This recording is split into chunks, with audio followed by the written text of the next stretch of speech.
ప్రీవియస్‌గా నేను ఒక వీడియో చేశాను కదా! మనకి డాక్యుమెంట్స్ అనేది ఎలా వెరిఫికేషన్ చేసుకోవాలి అని చెప్పేసి. సో, అందులో కొంతమంది లింక్డ్ డాక్యుమెంట్స్ అంటే ఏంటి? అది ఎలా చెక్ చేసుకోవాలి అనేది డౌట్ అయితే కొంతమందిలో ఉండిపోయింది.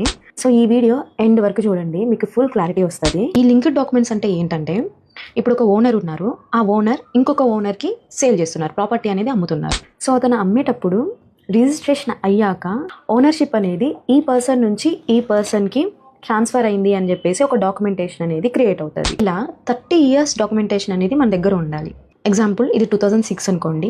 1996 నుంచి ఇప్పటి వరకు ఈ లింక్ డాక్యుమెంట్స్ అనేది మన దగ్గర ఉండాలి. అంటే లైక్ 1996 ఓనర్ ఎవరు, అతని దగ్గర నుంచి ఎవరు ఓనర్షిప్ తీసుకున్నారు, మళ్ళీ ఆ ఓనర్షిప్ మళ్ళీ ఎవరికి చేంజ్ అయింది, అలా ఎంతమందికి చేంజ్ అయింది అనేది ఈ లింక్ డాక్యుమెంట్స్లో ఉంటుందన్నమాట మనకి.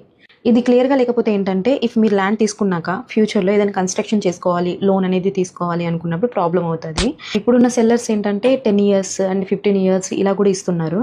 సో అలా అసలు తీసుకోకండి. మీరు బ్యాంక్ లోన్స్తో పాటు మీకు ఫ్యూచర్లో రీసేల్ చేసేటప్పుడు కూడా ఇష్యూ అనేది వస్తుంది.